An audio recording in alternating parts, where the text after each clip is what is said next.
Bien, bonsoir, soyez bienvenus à l'Institut français de Casablanca. En tant que directeur de cet institut, j'ai un grand plaisir à vous accueillir ici ce soir. I would like to welcome you here. It's a great pleasure to welcome you here and to spend this time with you. Sorry not to be here yesterday night, but it's a pleasure to be with you tonight, dear guests. Bienvenue à tous pour cette session un peu particulière de la Place des Sciences, ce rendez-vous mensuel mis en place en partenariat entre l'École centrale Casablanca et l'Institut français de Casablanca, avec pour objectif de mettre les sciences, et plus particulièrement la recherche en train de se faire, la recherche actuelle, à la portée de tous, avec pour objectif pas simplement de transmettre cette compétence ou ce savoir qui est en création, mais aussi de le mettre en discussion avec un regard sur la société, et donc de faire ce lien entre science et société. Un grand merci, chère directrice Rita Lalou, de ce partenariat, de cette présence régulière à l'Institut. On a vraiment beaucoup de plaisir à vous accueillir, vous et votre public ici. C'est une belle aventure qui a trouvé d'ailleurs son public, et je sais qu'il y a des têtes que je connais, que je reconnais, qui viennent maintenant de façon régulière.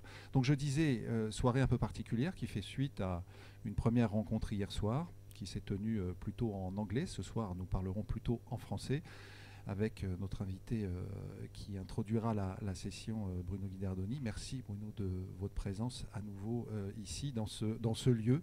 Vous êtes vous aussi un habitué maintenant. Un cadre un peu particulier, puisque nous avons avec nous dans la salle une quarantaine de scientifiques issus de différentes confessions, musulmans, juifs et chrétiens, venus dans le cadre d'un séminaire, d'une rencontre organisée avec le Kaufman Institute, de façon à essayer de rapprocher des points de vue, à construire ces dialogues au travers de la science entre les différentes confessions. Merci vraiment de votre présence.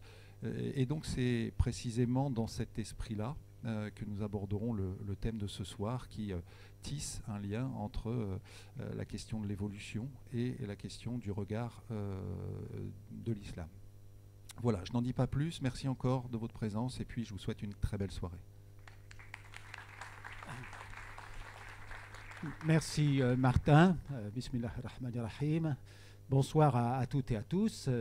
Je suis très content de vous retrouver ici à Casablanca pour cette soirée qui va être consacrée à la réflexion sur l'évolution cosmique, géologique, biologique, un des thèmes principaux de développement de la science actuellement.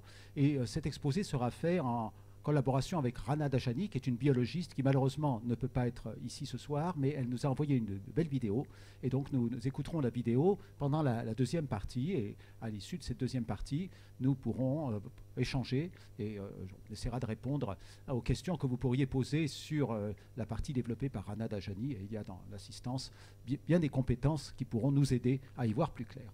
Alors, évolution cosmique, géologique, biologique, l'évolution tatabour, un mot fondamental du développement de la science actuellement.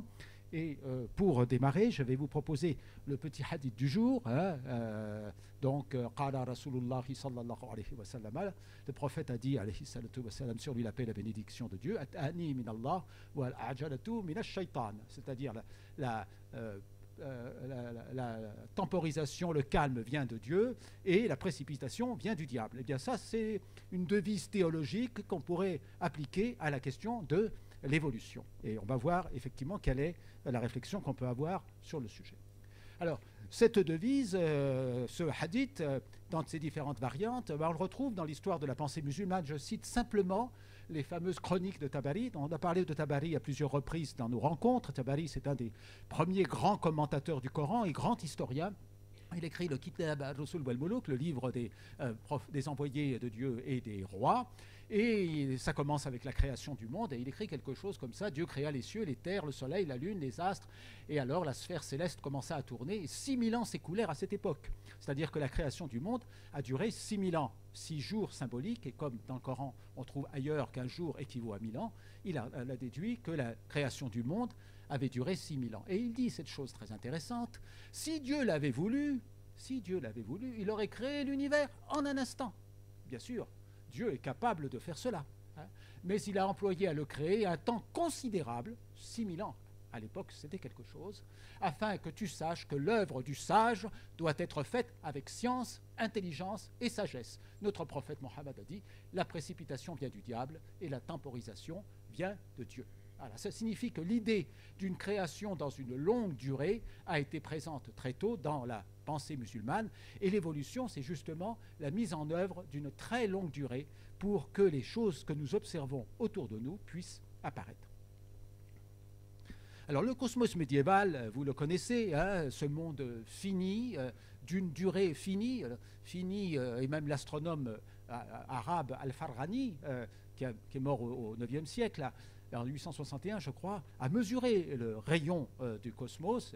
À l'époque il a trouvé 120 millions de kilomètres, donc c'était un cosmos qui paraissait grand à l'époque, mais qui est évidemment tout petit par rapport aux considérations actuelles. Et ce cosmos a une durée finie. Il a été créé en une fois, ce sont les 6 jours de la création, partiellement détruit par le déluge, et il est à la fois physique et spirituel, eschatologique même. Dans la Divine Comédie, le grand chef-d'œuvre de Dante Alighieri, Dante voyage à travers le cosmos physique, et c'est aussi un voyage à travers l'enfer, le purgatoire et le paradis. Ça, c'est la vision chrétienne, mais vous le savez, Dante Alighieri, dans sa vision du monde, a été profondément influencé par la pensée musulmane, en particulier par les récits du Mi'raj, de l'ascension nocturne du prophète Mohammed, et la question est maintenant bien documentée par toute une série d'études. Donc c'est un cosmos qui était à la fois commun aux juifs, aux chrétiens et aux musulmans. Et ce cosmos va voler en éclats avec la révolution scientifique. Là, je vous montre 2 personnes dont le destin a été très différent, mais qui étaient contemporains, hein, presque contemporain. Husserl a vécu un petit peu avant. Isaac Newton donne les lois de la gravitation, les lois du mouvement, et pour lui, le cosmos, c'est infini. Il est peuplé d'un nombre infini d'étoiles. Mais Newton pensait encore à l'époque qu'il avait été créé d'un coup et que le monde avait un âge fini, un âge même relativement court, puisqu'il était en accord avec James Husserl, un évêque protestant, qui avait additionné les généalogies des prophètes dans la Bible et qui avait calculé avec précision la date de la création du monde en 4004 avant Jésus-Christ, et même, je crois, le 26 octobre 4004 avant Jésus-Christ. Et cette date était toujours là, alors que la physique avait fait des progrès significatifs au XVIIe siècle. On en était encore resté à un univers créé d'un coup et très jeune. Certes, mais on commence à cette époque à s'interroger sur la façon dont les montagnes se sont formées, la façon dont les mers se sont formées, et comment la Terre a finalement évolué ou s'est transformée. Et il y a 2 positions qui vont s'affronter à la fin du XVIIIe siècle et au début du XIXe siècle. Hein. Le catastrophisme, qui est défendu par Cuvier, que vous voyez ici en haut à gauche. Cuvier dit que l'apparence du monde a été produite par des événements catastrophiques. Les montagnes ont été formées très rapidement, les déluges ont formé des mers, hein, ce qui fait que la Terre est jeune, et donc ce récit est compatible avec le récit biblique. Et puis, il y a les tenants de l'uniformitarisme, Buffon, Hutton en Angleterre, Lyell plus tard. Les processus qui sont en œuvre dans le passé pour façonner la Terre sont les mêmes que ceux observés aujourd'hui. La Terre a donc changé très lentement, disent les uniformitaristes. À la même époque, il y a aussi une interrogation sur l'origine du vivant. On commence à trouver des fossiles. Qu'est-ce que signifient ces fossiles ? Ce sont des animaux qui n'existent plus maintenant. Est-ce que ça veut dire que ce sont des animaux qui sont en fait relativement récents et qui ont été détruits au moment du déluge, ou bien cela signifie-t-il que ce sont des ancêtres des animaux actuels? Donc il y a 2 écoles là encore qui s'opposent. L'école du fixisme avec Paley en Angleterre ou Cuvier en France. Les espèces ne se transforment pas, elles sont créées séparément, il n'y a pas d'évolution. Et puis le transformisme, avec Lamarck, Geoffroy Saint-Hilaire, mais aussi Darwin plus tard. Les espèces se transforment, elles sont créées par des transformations dans leur descendance, et il y a donc évolution.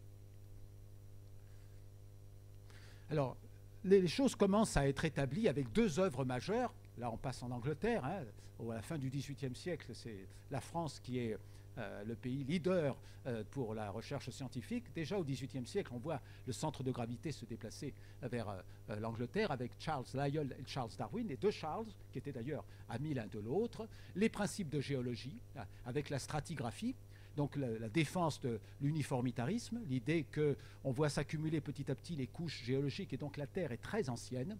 Et puis l'origine des espèces de Charles Darwin, la sélection naturelle et les petites variations dans la descendance. Et ça permet d'expliquer la diversification du vivant. Un tel processus, bien sûr, est progressif et prend beaucoup de temps. Donc à la fois au niveau de la géologie et au niveau de la biologie, l'idée arrive que la Terre est très vieille, beaucoup plus vieille que le récit qu'en fait la Genèse, si on l'interprète littéralement. Alors l'évolution, qu'est-ce que c'est maintenant? L'évolution, c'est une idée qui court dans toutes les sciences qui décrivent le réel. L'univers et son contenu sont en quelque sorte le résultat d'une histoire comprenant de nombreuses étapes. Et dans cette histoire, il y a trois acteurs. Il y a la matière, la substance même du monde, qui subit des transformations, mais qui se conserve, puisque les lois de la physique nous disent qu'il y a une conservation fondamentale d'un certain nombre de quantités. C'est la substance du réel. Quelle est la substance même du réel? La physique est un petit peu en difficulté quand il s'agit de répondre à la question pourquoi y a-t-il quelque chose plutôt que rien? Pourquoi y a-t-il du réel qui a une substance qui se transforme, mais qui est quand même là depuis le départ? Et puis il y a les lois de la nature, ce sont essentiellement des lois physico-chimiques qui fournissent des contraintes à ces transformations. Et enfin, il y a le hasard qui produit la diversité dans l'évolution, avec les contraintes des lois de la nature. Et cette évolution, elle est jusqu'à un certain degré, et quel degré, contingente et imprédictible. Donc toute la question, c'est de savoir dans quelle mesure l'évolution qui s'est déroulée sous nos yeux était prévisible dès le départ, ou si est-ce qu'elle pourrait être reproductible si on rembobinait l'histoire de l'univers et si on déclenchait l'univers à nouveau. Et c'est une grande question à la fois scientifique, philosophique et théologique, et c'est une des questions qui nous intéresse, nous, quand nous débattons entre philosophes, théologiens et scientifiques. Alors, je vais vous montrer en quelques mots comment on en est arrivé à l'idée de l'évolution cosmique et géologique, et après on écoutera la vidéo de Rana Dajani qui parlera plus spécifiquement de l'évolution biologique et de son lien avec la pensée musulmane. Alors il faut voir que jusqu'en 1838, on ne sait pas à quelle distance sont les étoiles. 1838, c'est très récent. Mon arrière-grand-père avait 6 ans en 1838. Je sais que ça vous paraît étrange. Il est très très vieux, ce garçon. Oui, mon arrière-grand-père avait 6 ans en 1838. Et à ce moment-là, eh bien, on ne savait toujours pas à quelle distance étaient les étoiles. On ne savait pas comment mesurer. Et c'est Friedrich Bessel qui, pour la première fois, invente cette méthode qu'on appelle la méthode des parallaxes.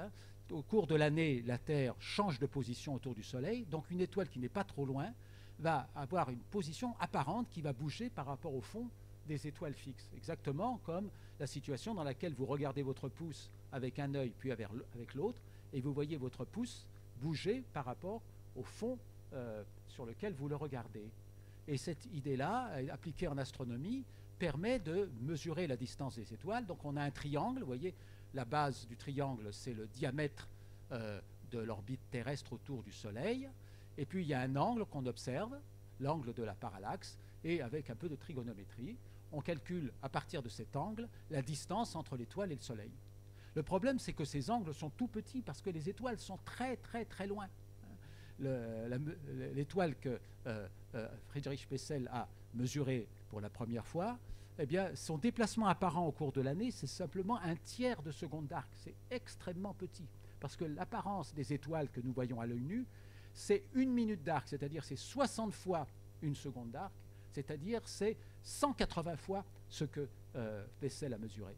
Et il a fallu évidemment beaucoup de soins de sa part et des télescopes, des lunettes plus puissantes que les précédentes, pour arriver à ce résultat.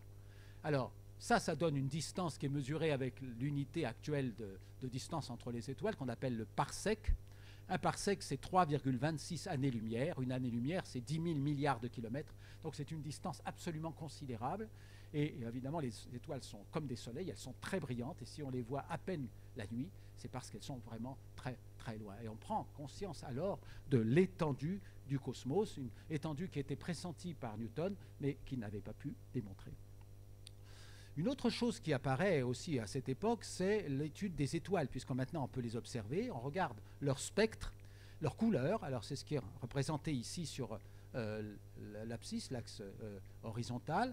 Les étoiles ont une couleur, un arc-en-ciel particulier, et à partir de cet arc-en-ciel, on peut mesurer la température de surface. Donc ça va pour la droite d'étoiles froides qui sont à 3000 degrés par exemple, jusqu'à, pour la gauche, des étoiles beaucoup plus chaudes qui sont à 30 000, 40 000, 100 000 degrés. Le Soleil, la surface du Soleil est à 6000 degrés, 5000 et quelques. Et donc on a des types spectraux, et le type du Soleil c'est un type G, vous voyez les lettres en bas. Donc on mesure la température avec les spectres, on mesure ensuite la luminosité. Pour mesurer la luminosité d'une étoile, on mesure son éclat apparent, celui qui arrive sur Terre, et comme on connaît sa distance, eh bien on est capable de reconstituer la luminosité. Et la chose très curieuse, qui a été découverte donc au début du XXe siècle par deux astrophysiciens du nom de Hertzsprung et Russell, c'est que les étoiles ne sont pas distribuées uniformément dans le diagramme. La plupart des étoiles occupent une séquence qu'on appelle la séquence principale, c'est-à-dire qu'il y a une relation entre la température et la luminosité. Donc vous voyez ici différents exemples d'étoiles. Vous voyez, il y a marqué Sun, le Soleil ici. Et puis il y a des étoiles plus haut, là, qui sont très froides, plus froides et très lumineuses, qu'on appelle les géantes et les supergéantes.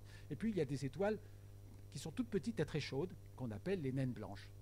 Et on ne comprenait pas la raison de ces propriétés, parce qu'on ne comprenait pas en 1910 comment le Soleil conservait sa chaleur. Si vous prenez une boule de gaz comme le Soleil, à une température de 5000 degrés, vous pouvez calculer qu'en 1 million d'années, le Soleil a complètement refroidi parce qu'il perd de l'énergie en rayonnant. Or, à l'époque, en 1910, on savait que la Terre était sans doute beaucoup plus vieille qu'1 million d'années. Donc il y avait un paradoxe, et ce paradoxe ne pouvait pas être résolu à ce moment-là, et c'était un des grands problèmes de l'astrophysique en 1900, de savoir quelle était la source d'énergie du Soleil et la source d'énergie des étoiles en général. Alors on pouvait imaginer qu'il y avait des réactions chimiques à l'intérieur du Soleil, mais ces réactions chimiques n'étaient pas capables de fournir un âge supérieur à quelques dizaines de millions d'années.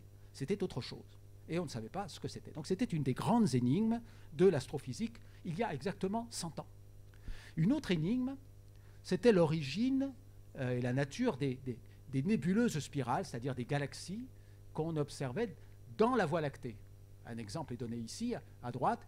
Et en 1920, il y a eu une fameuse querelle au Musée national d'histoire naturelle entre deux grands astrophysiciens de l'époque, Heber Curtis et Harlow Shapley, l'un disant que ces objets-là que nous voyons, ces nébuleuses spirales, étaient en fait des amas d'étoiles dans notre Voie lactée, et l'autre disant que c'était d'autres Voies lactées situées très très loin, et donc comprenant des centaines de milliards d'étoiles.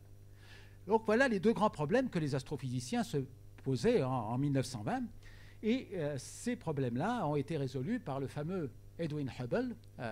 Le deuxième de ces problèmes a été résolu par le fameux Edwin Hubble, qui a mesuré pour la première fois la distance des galaxies, des nébuleuses spirales, en regardant des étoiles qui pulsent et dont la luminosité est reliée au temps de pulsation. Donc en mesurant la pulsation, on connaît la luminosité. En mesurant l'éclat, eh bien, on connaît la distance. Et il s'est aperçu que les nébuleuses spirales étaient en fait d'autres Voies lactées, et qu'en fait l'univers était peuplé de millions d'autres Voies lactées. Et puis, en continuant ses études, il s'est aperçu que toutes ces galaxies s'éloignaient les unes des autres. Il a pu voir cela grâce à la spectroscopie, en regardant le décalage vers le rouge des spectres, donc un effet Doppler comparable à l'effet Doppler qu'on a avec le son. Quand une voiture s'approche de nous, le son est plus grave, est plus aigu, pardon, et quand la voiture s'éloigne, le son est plus grave. Eh bien, en faisant la même chose avec la lumière, il s'est aperçu donc que toutes les galaxies s'éloignaient de nous, et donc que l'univers était en expansion. Alors si l'univers est en expansion, si on remonte le film de l'histoire, ça veut dire que dans le passé, il y a eu un moment où toutes les galaxies étaient empilées les unes sur les autres, et ça veut dire que l'univers a eu lui-même une évolution, que l'univers a eu une histoire. Et ça, c'est une découverte absolument choquante à l'époque. L'univers a eu une histoire. C'est une découverte tellement choquante qu'un esprit aussi avisé qu'Albert Einstein n'avait pas pu l'envisager. Quand il avait cherché à décrire théoriquement l'univers, il était tombé sur des solutions où l'univers était en expansion, et il avait fait un bricolage pour essayer d'éviter cette conclusion de ses propres équations. Donc l'univers lui-même est en évolution, les galaxies s'éloignent les unes des autres, et tout cela procède donc d'une explosion initiale, le Big Bang dont je vous ai déjà parlé à plusieurs reprises dans cette enceinte. Cette explosion, c'est en fait une explosion de l'espace. L'espace qui est extrêmement concentré, avec une matière très chaude, très dense, entre en expansion. Il est entré en expansion il y a 13,7 milliards d'années. Et là, on a une représentation schématique. Chaque tranche, ici, représente un état de l'univers. Donc maintenant, dans le présent, à droite, on est à 13,7 milliards d'années. Et quand on regarde de plus en plus loin, eh bien, on remonte dans le passé de l'univers jusqu'au moment de la formation des premières galaxies, des premières étoiles. Et puis, quand on remonte encore, eh bien, l'univers est plein de gaz, un gaz très chaud qui ne permet pas la propagation des photons. Et on voit donc cette surface qui sépare l'époque où l'univers était transparent vers la droite de l'époque où l'univers était opaque vers la gauche. Et tout ça ayant émergé d'un état préalable, puisqu'on ne peut pas penser l'évolution à partir de rien. La matière se conserve, il y a des lois de conservation. Donc, du point de vue scientifique, il y avait quelque chose avant cette phase d'expansion, un état préalable de la matière, et il y a un domaine qui s'appelle la cosmologie pré-Big Bang qui essaie de trouver quel pouvait être l'état de la matière avant le Big Bang. Nécessairement, l'univers a comme origine un état antérieur de la matière, et donc la question de l'origine du monde est déconnectée en quelque sorte de la question de la création. La question de la création est la dépendance de l'être du monde vis-à-vis de l'être de Dieu, si on croit en Dieu, c'est-à-dire le fait que c'est Dieu qui est responsable de l'existence du monde et qui répond à la question de Leibniz. Pourquoi y a-t-il plutôt quelque chose que rien? C'est comme ça qu'il le dit en français, puisque Leibniz, comme vous le savez, écrivait en français. Pourquoi y a-t-il plutôt quelque chose que rien? Car le rien est plus simple, dit-il. Il faut expliquer pourquoi il y a quelque chose plutôt que rien. C'est un problème du point de vue du matérialisme, qui doit supposer que la matière est toujours là. Pour les philosophies théistes, c'est Dieu qui est responsable de la matière. Donc ça donne une explication, mais évidemment le problème est déplacé, puisque maintenant on a un être qui est nécessaire, dont l'existence est nécessaire, et dont la connaissance est difficile, bien évidemment. Alors ça vous montre l'état de l'univers 380 000 ans après le Big Bang. C'est la photo qui a été prise par le satellite européen Planck. Ce sont des irrégularités dans la température et dans la densité de l'univers. Chaque petit grain rouge est une galaxie qui est en train de se former, ou un amas de galaxies. On voit déjà les galaxies se former. Ce sont des nuages de gaz à l'époque. Il n'y a pas encore d'étoiles. Les étoiles vont s'allumer plus tard. Alors, une autre image que vous avez déjà vue peut-être, c'est cette image des galaxies qu'on voit évoluer. Effectivement, donc on regarde les galaxies pas trop loin, celles qui sont des grosses taches ici. Elles sont plutôt rouges, elles ont des étoiles plutôt vieilles, et plus on regarde de loin, plus on voit que les galaxies sont jeunes. Et on voit ici des galaxies qui se sont formées, qui sont observées alors que l'univers n'avait que 1 milliard d'années, par exemple. Alors, 10 000 galaxies observées dans une toute petite surface du ciel, 11 arcs-minutes carrés, ça fait 100 milliards de galaxies sur l'ensemble de la voûte céleste. C'est le comptage qui est fait actuellement dans l'univers observable. Alors, juste un exemple. Voilà, ça c'est le record actuel de la galaxie la plus lointaine. Alors, vous ne la voyez pas à l'œil nu. Si, c'est un tout petit point à l'intérieur de la croix qui a été agrandi ici, un grumeau de gaz. On a pu mesurer sa distance. Donc la lumière a été émise au moment où l'univers n'avait que 400 millions d'années d'âge. C'est l'objet le plus lointain qu'on ait observé à ce jour, et on voudrait continuer les investigations de façon à peut-être essayer de voir la formation des premières étoiles et des toutes premières galaxies, probablement quand l'univers n'avait que 100, 200, 300 millions d'années d'âge. Et c'est très difficile parce que la lumière est très fortement décalée vers le rouge, donc il faut observer dans le domaine des longueurs d'onde infrarouges en fait. Alors on voit bien l'univers évoluer. On voit l'univers évoluer, et maintenant la reconstitution de l'évolution de l'univers, alors c'est une autre un autre schéma. Donc maintenant, c'est l'époque des galaxies. Et puis plus on remonte dans le passé, plus on arrive sur des phases où la matière de l'univers est dense et chaude, et jusqu'au moment où c'est tellement dense et tellement chaud que nous n'avons plus la physique pour décrire cette formation de l'univers. Mais nous pouvons au moins remonter notre connaissance jusqu'à la période de la nucléosynthèse, au moment où se sont formés les premiers atomes, les premiers noyaux, quelques minutes après la singularité initiale, après le Big Bang. Ça, c'est encore de la physique très sûre. Et justement, l'origine de la matière, qui entre en évolution ensuite, ça a été décrit donc à partir des années 1940, grâce au progrès de la physique nucléaire, de la mécanique quantique, par quelqu'un comme Georges Gamow, par exemple, grand auteur de vulgarisation scientifique très amusante, qui décrit la façon dont les premiers atomes se sont formés dans l'univers, ce qu'il appelle la nucléosynthèse primordiale. Donc on part avec des protons, donc des noyaux d'hydrogène en forme du deutérium, de l'hélium-3, de l'hélium-4, du beryllium-7, etc., du lithium-7.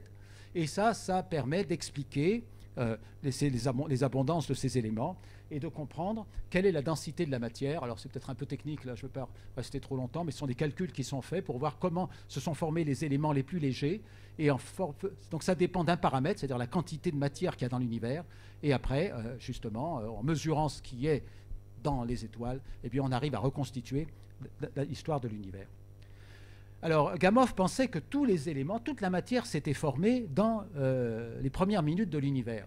Mais en 1957, eh bien, 4 astrophysiciens, Geoffrey et Margaret Burbidge, vous les voyez à gauche là, Fowler, je ne sais plus comment il s'appelle, et Fred Hoyle, ont fait une théorie selon laquelle toute la matière, la nucléosynthèse ne s'était pas achevée au moment du Big Bang, mais elle avait continué dans les étoiles, et heureusement, parce que si toute la matière avait été formée au moment du Big Bang, c'est-à-dire tous les éléments avaient été formés au moment du Big Bang, à partir des protons et des neutrons, eh bien les étoiles n'auraient plus d'énergie pour rayonner maintenant, parce que ces réactions-là, ce sont celles qui ont lieu actuellement dans le Soleil, pendant que je vous parle, et c'est celles qui donnent au Soleil sa chaleur. Au centre du Soleil, l'hydrogène se transforme en hélium, et cette transformation produit de la chaleur qui compense la perte de luminosité, la perte de chaleur, la perte d'énergie liée au rayonnement du Soleil. Donc c'est un travail qui a permis de comprendre comment évoluaient les étoiles, et à l'issue de ça, les calculs ont permis de comprendre comment les étoiles se formaient. Donc les étoiles se forment, ce sont des nuages de gaz froid qui sont très grands. Donc vous voyez les lignes qui correspondent à des rayons de la boule de gaz ou de l'étoile, donc 100 fois le rayon du Soleil, voilà, par exemple. Et puis après, l'étoile évolue là-dedans, elle se réchauffe, et à un moment donné, eh bien, les réactions thermonucléaires sont déclenchées en son sein, et eh bien, l'étoile s'installe pour un certain temps sur cette fameuse séquence principale. Et quand l'hydrogène est consommé au sein de l'étoile, eh bien, l'étoile est obligée de changer sa structure, et c'est comme ça que se forment les géantes rouges, c'est-à-dire vers le haut du diagramme, des étoiles qui sont très grosses. Et donc, c'est ça qui nous permet de dater l'âge du Soleil à 4,50 quelques milliards d'années. C'est l'ajustement de ces modèles avec les observations qui nous permet de dire que le Soleil a cet âge-là, et cet âge est en accord avec les datations des météorites et les datations des parties les plus anciennes de la croûte terrestre et de la surface lunaire qui ont été faites ensuite. Donc on a deux types complètement différents de mesures qui convergent vers un âge identique pour le système solaire, 4,5 milliards d'années.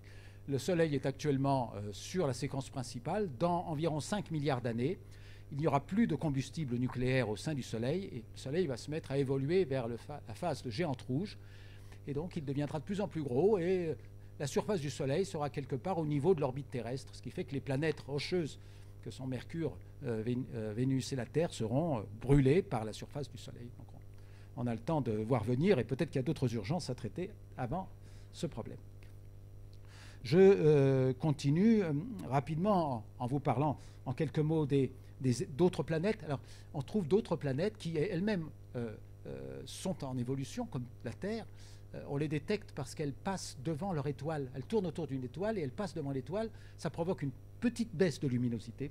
Et c'est comme ça qu'on arrive à mesurer les planètes. Et le satellite Kepler, qui a été lancé par la NASA, qui ne fonctionne plus maintenant malheureusement, mais il a donné plein de planètes. C'est quelque chose d'absolument extraordinaire. On trouve des planètes comme Jupiter qui sont grandes, qui ont plus de 15 fois le rayon de la Terre, qui sont plus grandes que Jupiter, des planètes comme Jupiter, des planètes comme Neptune, comme la Terre, etc. Donc c'est absolument fabuleux. Il y a tout un zoo de planètes extérieures. Et ce qui est intéressant, c'est qu'on trouve, là c'était une relation entre la masse de la planète en unité de la masse terrestre et le rayon de la planète, en unité du rayon terrestre, donc la Terre est à 1,1 bien évidemment, et il y a des lignes qui sont sur la composition, donc on voit des planètes qui sont très denses, qui sont faites avec des roches, d'autres qui sont même encore plus ferreuses, des planètes qui sont constituées en grande majorité d'eau, donc c'est de la glace quand la planète est loin, c'est de l'eau liquide quand la planète est près, puis des planètes qui sont avec plus ou moins de gaz, donc en fait il y a toute une variété de planètes, et on essaie de comprendre comment chaque planète va évoluer en fonction de sa distance au Soleil et de sa masse, comme la Terre elle-même a évolué. Alors certaines de ces planètes ressemblent à la Terre. Alors là, Kepler 186f, c'est une vision d'artiste. Le système de Kepler 186 a 5 planètes, et dont une est dans la fameuse zone habitable, qui est celle où la température permet l'existence de l'eau à l'état liquide. Alors y a-t-il la vie? Y-a-t-il la vie sur ces planètes? Eh bien, c'est une question qui reste ouverte. Il y a deux écoles de pensée. Il y en a une qui consiste à dire que que la Terre a des propriétés tout à fait particulières qui sont listées ici. La Terre a une distance à son étoile centrale qui permet l'existence de l'eau à l'état liquide. Elle a une masse qui permet la tectonique des plaques, donc ça enrichit l'atmosphère en gaz, et ainsi de suite. Et donc, peut-être que toutes ces conditions sont nécessaires à l'apparition de la vie. Mais d'un autre côté, il y a sans doute des milliards de planètes dans notre Voie lactée, des milliards de planètes dans l'univers. Et donc, il serait bien extraordinaire qu'ailleurs, il n'y ait pas aussi les mêmes conditions qui apparaissent. Donc, c'est un débat qui a lieu actuellement entre les astrophysiciens, et on espère pouvoir répondre à la question dans quelques années, 10 ou 20 ans, avec des projets qui permettront de regarder peut-être des signes d'existence de la vie sur des planètes autour d'étoiles proches. Alors, je termine là pour donner la parole à Rana. L'un des grands problèmes qu'on a, c'est l'origine de la vie. On n'a qu'un exemple, la vie sur Terre, on ne sait pas. Donc on voit des fossiles, ce sont des stromatolites qui sont des dépôts bactériens fossilisés. Et puis il y a plein d'hypothèses possibles. Alors est-ce que ce sont les comètes qui ont apporté la vie sur Terre? Dans ce cas, les comètes ont probablement apporté la vie ailleurs. Est-ce que la vie est apparue sur Mars, dont les conditions d'habitabilité ont été antérieures à celles de la Terre? Certains disent qu'elles sont apparues dans les océans, au fond des océans, ou à la surface des océans, peut-être même dans le sous-sol, à 100 ou 200 mètres de profondeur, alors qu'on est protégé des rayons cosmiques. Voilà, on ne sait pas, et les mécanismes biologiques du début de la vie sont très énigmatiques. Mais ce qui est sûr, c'est qu'une fois que la vie est apparue, eh bien, elle évolue, et ça c'est peut-être mon dernier transparent. Ça vous montre l'évolution cosmique l'évolution géologique, telle qu'elle est décrite par les géologues et les biologistes, les paléontologues. On a donc la formation de la Terre il y a 4,55 milliards d'années. À peu près 20 millions d'années après, il y a eu une collision entre une petite planète et la Terre qui a provoqué la formation de la Lune. Et on est capable maintenant de dater la formation de la Lune à 1 million d'années près par rapport à la formation de la Terre, c'est-à-dire la précision des scénarios. On sait aussi qu'à cette époque-là, la Terre a perdu son atmosphère primitive, elle a même perdu son eau, et l'eau est arrivée plus tard avec des comètes qui ont donné de l'eau à la Terre. Et donc l'eau dans laquelle la vie est apparue, c'est une eau qui a une origine cométaire.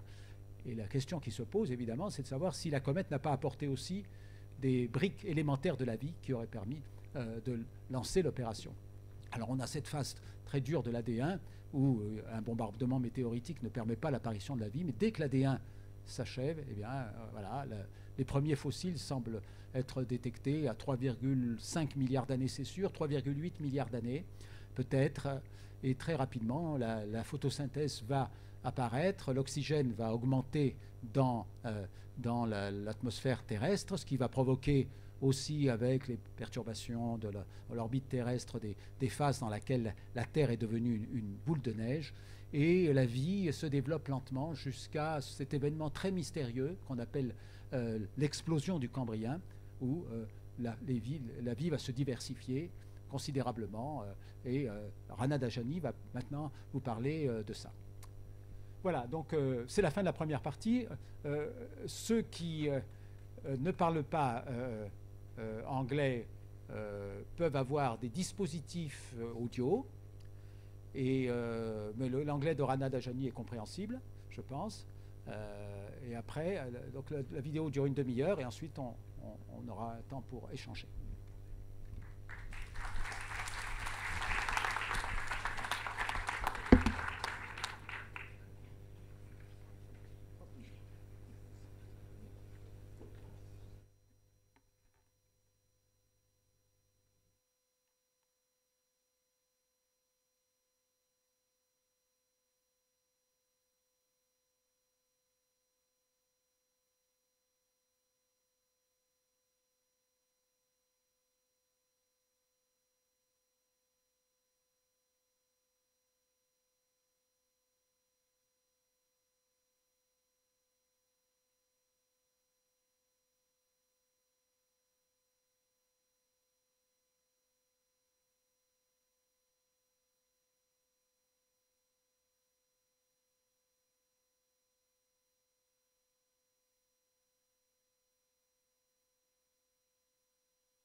Clément Miséricordieux, salut à vous. Je suis très ravi d'être entre vous. Je remercie les organisateurs de m'avoir invité d'être parmi ce merveilleux groupe. Bismillah J'ai ar-Rahman bien ar-Rahim. aimé I'm être so avec glad to vous be en amongst personne, mais wanted to be with you pour in ce person. dont However, I viens was tout juste de nominated for an prendre, Ashoka d'en prendre Fellowship connaissance and just recently knew au about it Caire. and therefore had to be in Cairo Je at remercie the Dieu same pour time. Internet But qui a thank God for the donné cette internet opportunité et cette that offers chance the opportunity for us to be together communiquer à travers across, l'éther, comme on dit en arabe. the Athir, as they say in Arabic.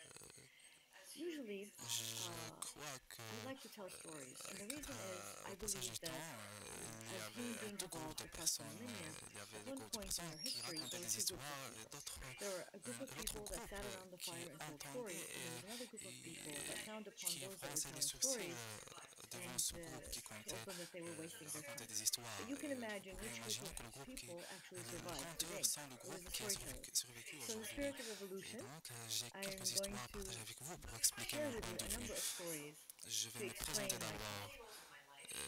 Je joue plusieurs But before I rôles do dans that, ma let me vie. introduce En myself. anglais, on dit on I play many roles in my porte life. des And you know, in casquettes English, we pour say les that différents we rôles qu'on joue. have Mais pour a mon cas, je vais dire les I think I got les a house foulards. and Je a horse. porte I can't remember les if I 5 foulards. Le The premier first foulard, part c'est that le I foulard wear de is at femme, home.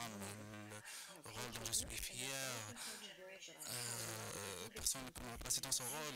J'essaye de time développer et de take produire une develop new génération generations meilleure into et qui peut schools. créer un monde meilleur. The Le second deuxième rôle, c'est le rôle de part that I professeur. wear is that I'm a teacher. C'est le professeur. C'est le And I think the deuxième second most important role anybody can rôle play plus important in qu'une one's personne, life que l'on is to puisse educate jouer. the next generation. So children Éduquer spend les enfants. the rest of the time of my Et le life troisième rôle, le troisième foulard, c'est le My rôle de first role scientifique. course that I Je suis played un that I have scientifique, science. j'étudie, I je concentre sur my focus les is specifically épigénétiques de traumatisme, en particulier chez les réfugiés et également les génétiques and des the second populations part is I ethniques, study the benefits that affect les population facteurs de risque génétiques and qui affectent genetic risk des maladies factors comme le affect diabète, both le disease cancer, pathways, les maladies cardiovascular cardiovasculaires. disease. Et cela And engendrait mon of course, travail this sur results les cellules souches in the embryonnaires. cells, human embryonic stem cells that resulted Et in me ça exploring a whether it's engendré ethical au and fait then de to penser work à with cette réflexion. Est-ce que c'est éthique pour moi comme musulmane This led to the de travailler creation sur of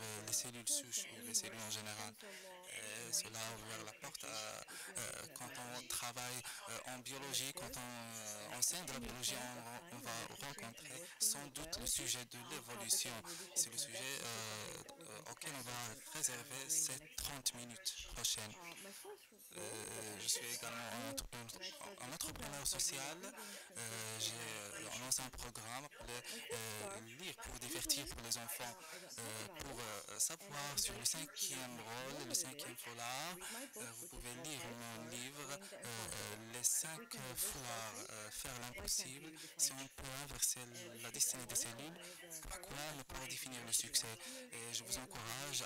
à lire le livre So pour if you really pouvoir want to know what my future avoir self des is, informations I sur le encourage you cinquième to go rôle, and le read cinquième this. It foulard. will be coming Et ce out in livre Arabic parle this sur summer. les femmes et le féminisme. Je vais vous donner cette indication-là. Mes expériences I'm here to share with en you enseignant l'évolution à my différents experiences secteurs in teaching de la société. to different sectors of the community. J'ai I've taught, parlé, and that's why j'ai I wrote about enseigné this in my l'évolution graduation. aux élèves du I primaire, taught and lectured du about secondaire, evolution différents to school students, secteurs de la communauté, des femmes de foyer, from the community, more différents outside étudiants the movement, universitaires, dans des university students, des universités en Jordan, Jordanie et des universités also étrangères, universities comme abroad, l'université de Cambridge à Grenoble, en Belgique, l'université de McGill et également l'université de Harvard. J'ai également enseigné l'évolution aux imams et aux aumôniers, que ce soit à l'université de Cambridge ou aux enseignants de Al-Madrasa en Inde et en Pakistan. Également aux imams qui sont intéressés à apprendre sur la science, l'évolution. Cela m'a permis de recevoir des feedbacks et je vais partager avec vous comment j'ai pu agir et comment j'ai réagi avec ces différents feedbacks et comment j'ai pu trouver une méthode qui est positive pour pouvoir pousser en avant l'enveloppe de la science, la pensée logique, la pensée critique, tout en étant musulman. Et bien sûr, la première chose qui se produit quand on donne ce titre d'évolution à une présentation à n'importe quel contexte, les gens sont confus parce que dans leur tête, l'évolution c'est associé à quelque chose qui n'est pas religieux, que ça va les éloigner de la religion, mais en même temps, je porte le voile, je suis musulmane, et donc ces deux images-là, ce conflit, cet entrechoc entre ces deux images crée une confusion et cela ouvre la porte, l'opportunité pour moi d'expliquer l'évolution et pour eux d'écouter parce qu'ils se disent voilà, elle porte un voile, donnons-lui une chance. Les personnes, quand ils voient le mot évolution, donc on devient agité et stressé. J'utilise cet exercice. On ne peut pas le faire maintenant, mais je vais le partager avec vous pour que vous puissiez le faire avec d'autres audiences, non pas seulement pour la question de l'évolution, mais pour n'importe quelle autre problématique. J'ai deux images, je partage les groupes, je divise les groupes en deux parties. Je donne au premier groupe l'image de la vieille femme et au deuxième groupe l'image de la jeune femme.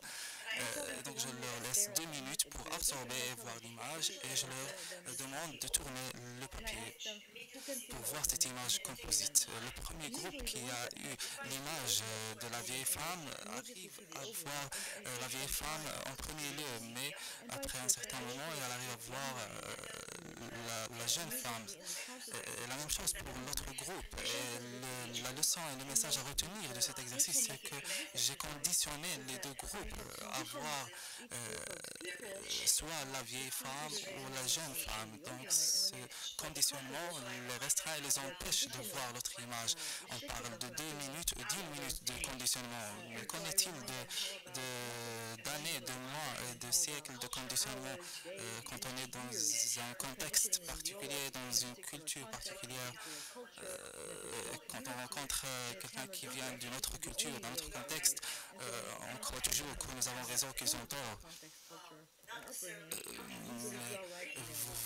Je vous dis que vous ne devez pas nécessairement être en accord avec ces gens-là qui viennent d'un autre contexte, de notre culture, mais au moins on doit les écouter et leur donner la chance de parler. Cela ouvre la porte au dialogue et à la discussion. Cela permet va nous permettre de se soulager et de laisser d'autres arguments et d'autres nouvelles idées passer. Donc, je vais parler sur la polémique de l'islam et la science et comment trouver une méthode pour discuter le rôle également des humains sur Terre et de vivre en harmonie avec la nature. La manière dont je vois le Coran, c'est comme un guide. C'est pas un livre scientifique dans lequel on pourrait trouver des théories scientifiques. Ces orientations m'encouragent et m'aident à observer et réfléchir, à voir, essayer de trouver des explications. Et c'est totalement une méthode scientifique. On observe, on essaie nos hypothèses, on la teste, on la confirme, on vérifie si ça marche, si ça ne marche pas, on revient au point de départ, on pose nos hypothèses et on les teste encore. Donc notre rôle sur Terre, c'est de faire cela, c'est le rôle des scientifiques.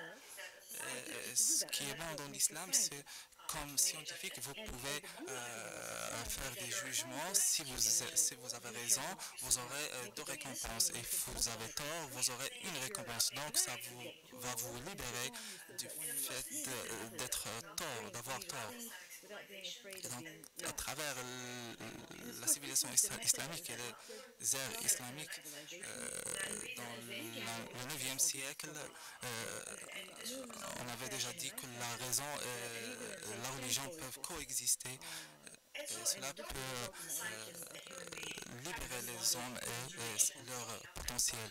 Et il y avait également la théorie de l'évolution par Darwin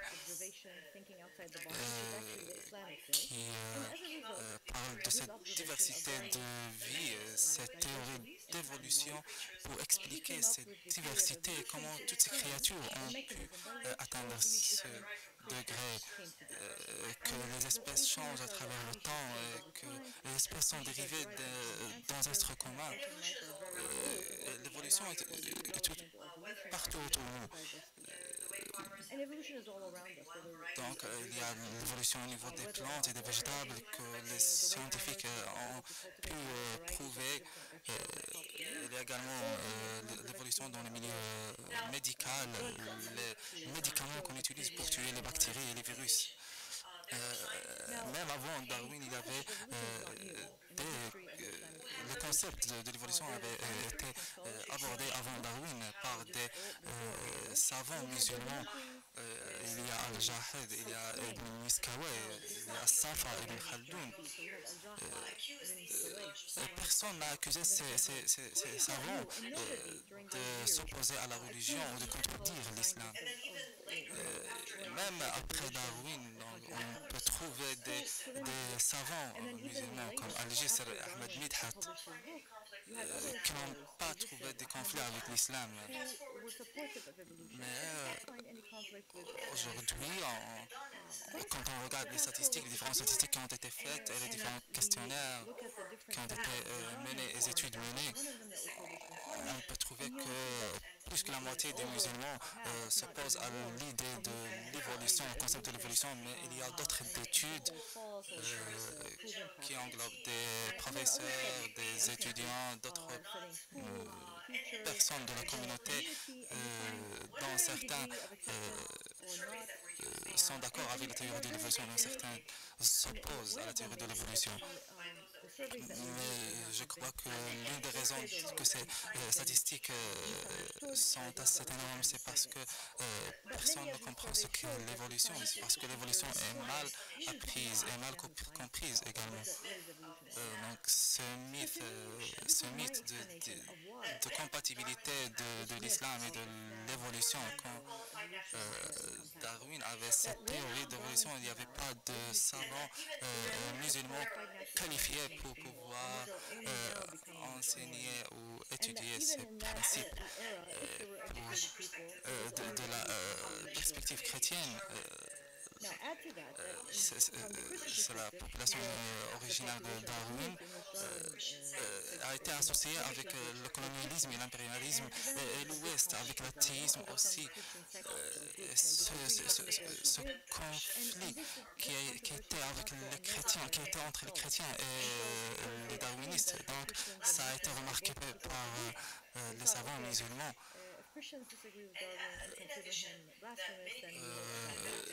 y avait également des gens qui ont profité des idées de Darwin pour le colonialisme et l'impérialisme. Et donc c'est pour cela que les Arabes et les musulmans ont associé ces concepts-là avec le darwinisme. Également, nous avons des savants musulmans qui ont utilisé les arguments des créationnistes chrétiens pour supporter et soutenir leur position contre Darwin. Maintenant, cela peut expliquer pourquoi les attitudes, la position de négativité contre l'évolution a été dominante durant la première moitié du XXe siècle. Mais pourquoi cela existe toujours en ce jour-là? Quand on pose la question à quelqu'un s'il est créationniste, donc il dit oui, je crois qu'il y a un créateur. Mais cela ne nie pas qu'il y a un mécanisme implémenté par le créateur pour assurer l'évolution de ces créatures.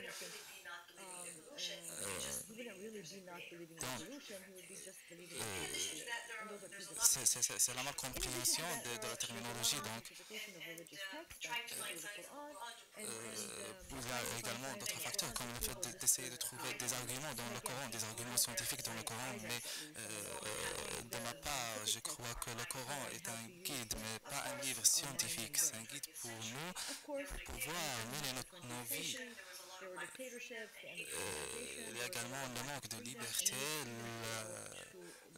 la malinterprétation des textes religieux. Donc Donc, ce qui a permis de ne pas comprendre l'islam en tant que manière de vivre. Donc, pour arriver à la dernière partie de ma présentation, donc, comment on va aborder cette question, comment on va aborder cette problématique? La première des choses, c'est le Coran n'est pas un livre scientifique. L'islam est une religion et ça parle de pourquoi je dois faire cela. J'utilise la science pour voir comment les découvertes, c'est à propos des découvertes. Si on voit que ces découvertes sont incompatibles avec la religion, on doit réviser l'interprétation des textes religieux. Donc, on parle de l'exemple de ijtihad, l'effort. Donc, il y a le Coran, le hadith et il y a l'ijma, le consensus scientifique. Donc, l'ijtihad, l'effort, c'est une jurisprudence faite par des savants musulmans qui ont une libre pensée, une pensée critique. D'autres personnes voudraient trouver d'autres preuves dans le Coran, mais je préfère pas cette méthode-là parce que même si je trouve une preuve maintenant, ça va se contredire avec les découvertes scientifiques futures. Donc nous avons ces deux versets où Dieu parle de la création des hommes, la création de l'homme comme le mieux adapté et le meilleur des créatures. Donc ces deux termes dans les deux versets sont synonymes du même mot en arabe. Donc ce sont des mots relatifs à l'évolution, à la théorie évolutionniste. Le mot créer peut également se référer à quelque chose qui a pris du temps à se créer. Donc, je ne comprends pas pourquoi les gens, quand Dieu parle de la création des différentes planètes, des étoiles, de la terre et des cieux, et comment cela a pris plusieurs années, des millions d'années pour être créé. Donc, pourquoi on suppose que ce n'est pas le cas pour les humains, que les humains ont été créés d'une façon spontanée. Il y a également cette question de temps, cette dimension temporelle. C'est une preuve pour dire que l'évolution des espèces a pris du temps pour évoluer. Le fait d'accepter l'évolution et être musulman ne sont pas contradictoires du tout. C'est une preuve de l'élégance de la création et comment comme Dieu est tout-puissant. C'est une preuve de l'élégance de la création de Dieu.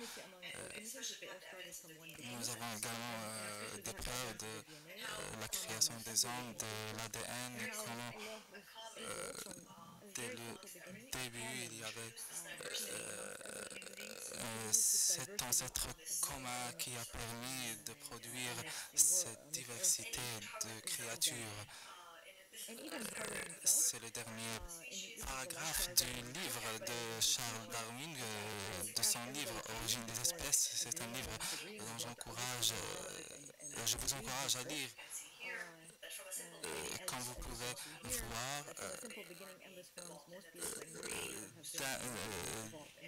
d'une existence, d'une créature petite qui a engendré toutes ces diversités et toutes ces créatures. Je crois que Darwin a été mal compris dans sa théorie, dans ses idées. Parce que Darwin lui-même croyait en Dieu. Il y a également la faillibilité humaine. Donc, si on accepte l'évolution pour toutes les autres espèces, on n'accepte pas l'évolution pour les humains. On dit que les humains sont spéciaux, sont des êtres uniques, mais non, c'est pas le cas. Le Coran nous incite à ne pas être arrogants et que nous sommes égaux avec les autres créatures. Nous faisons partie de sa création. Nous avons seulement quelques compétences pour nous aider à s'adapter, à s'ajuster à la nature, non pas être arrogant et penser que nous sommes uniques et spéciaux. Il y a également différents termes qui sont interprétés, le bashar vs insan, les humains et l'homme, l'établissement et la création, insha, contre le khalq. Mais je pense que l'islam, ça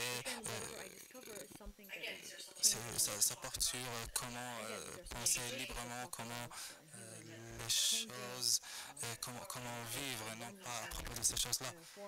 Il y a également le point, les gens me posent toujours la question d'Adam, comment ça a été expliqué dans le Coran. Pour moi, je crois que toutes les histoires dans le Coran sont des métaphores. Sont des métaphores qui vont nous servir comme leçon. Ce ne sont pas des images de création exacte. C'est ma propre conviction. Je leur dis que si ils s'opposent à mon explication, je leur dis oui, ça marche, vous pouvez trouver votre propre explication et la partager avec moi. Il n'y a pas une seule explication. L'islam célèbre la diversité des opinions, la diversité des idées. Ce n'est pas à propos de ce qui a raison et celui qui a tort, mais c'est à propos de ce mélange, de cette diversité d'opinions et ces échanges et ces dialogues. Vous pouvez, je rencontre également des questions de la sorte que le cerveau n'évolue pas, pourquoi la conscience n'évolue pas, pourquoi il n'y a pas des explications logiques pour ces questions-là. Mais ce n'est pas un problème, c'est pas un problème qu'il y a des réponses pour ces questions, mais ce sont des questions qu'on peut toujours essayer de résoudre et de répondre. Donc je crois que la plupart de ces questions qui n'ont pas de réponse, à la place de leur donner des réponses métaphysiques, on peut essayer de trouver d'autres explications. Donc c'est pourquoi on a pu expliquer d'autres phénomènes. Également, il y a des limitations.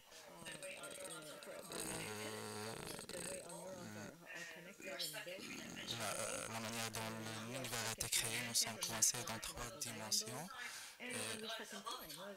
Vous savez que Dieu est dessus le temps, n'a pas la notion de temps, on n'est pas restreint par la notion de temps. Donc, on doit avoir cet exemple, on va avoir cet exemple de limitation. C'est très important de garder en tête, c'est un exemple de Carl Sagan qui dit, imaginons que nous sommes des fourmis. La manière dont nous sommes créés, on ne comprend que des dimensions. On peut aller en avant et en arrière, à droite et à gauche. Donc on comprend seulement 2 dimensions. Imaginez que nous sommes dans notre boîte et on suppose que il n'y a rien. Imaginons qu'il y a un ballon qui vient de haut.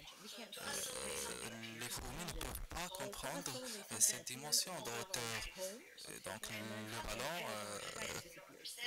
entre en contact avec la terre devant les yeux des fourmis et disparaît quand ils remontent. Et donc les fourmis n'ont pas une explication logique pour ce phénomène-là parce qu'ils ne comprennent que deux dimensions. Donc il y a d'autres observations autour de nous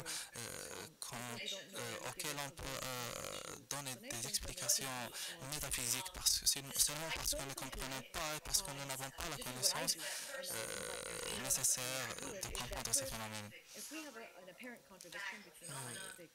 Donc la conclusion, c'est que l'évolution n'est pas contradictoire avec l'islam, donc elle ne va pas à l'encontre de l'islam.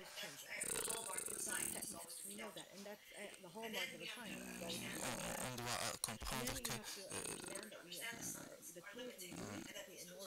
les outils qu'on utilise pour comprendre la science sont limitantes. Et donc, en fin de compte, nous sommes limités par nos formes biologiques. Donc,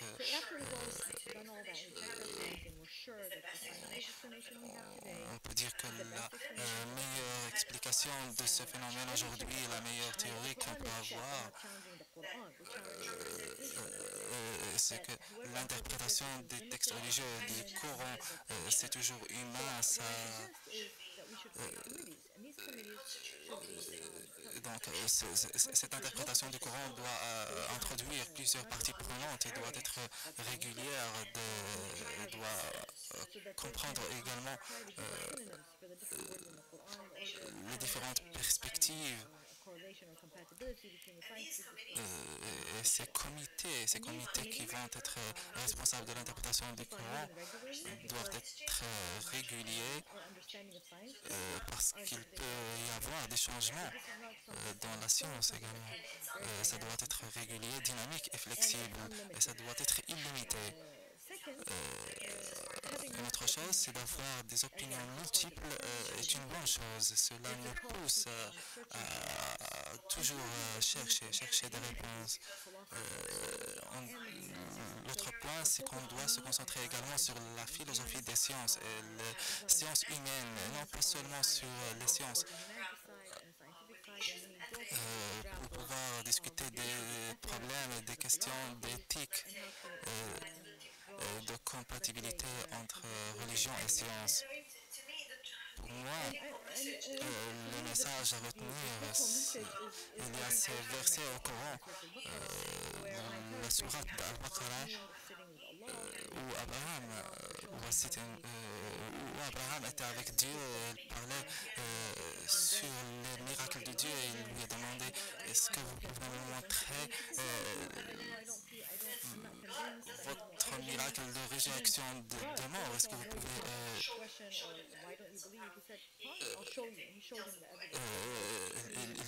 il lui donne un exemple, il lui montre, il lui dit de prendre un oiseau et de poser les 4 parties de cet oiseau dans de différents sommets de montagne. C'est que ces parties-là vont se rassembler et vont venir vers lui. Donc, l'important c'est de ce voyage de recherche, ce voyage de quête vers la vérité.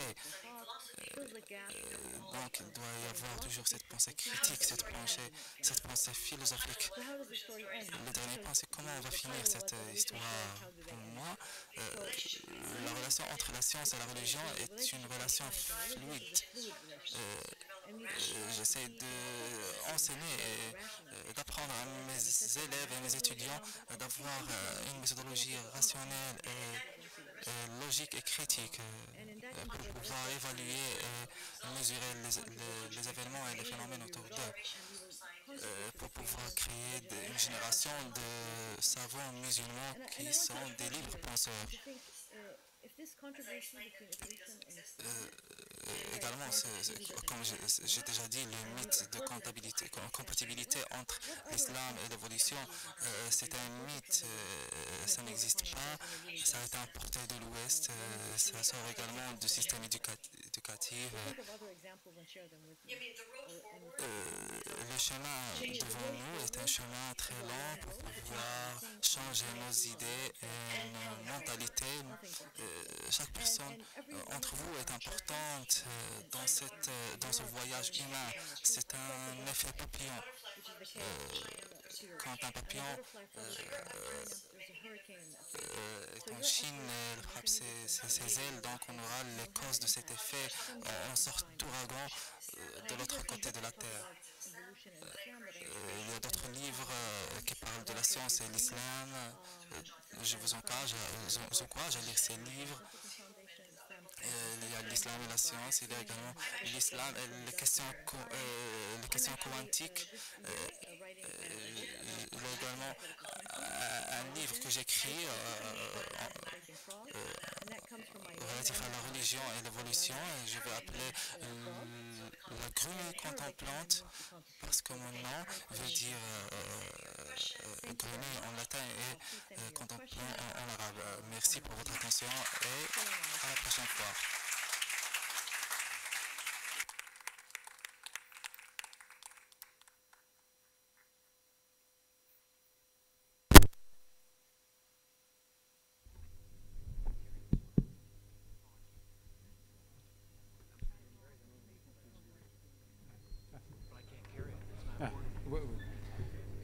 Bien, vous pouvez poser des questions. Si vous voulez le faire directement à Rana Dajani, elle vous a donné son email hu.edu.jo, Jordanie. Hein. Vous pouvez trouver son email aussi facilement sur l'Internet. Nous sommes à votre disposition pour poser des questions et avoir peut-être des réponses en français ou en anglais. Shoaib.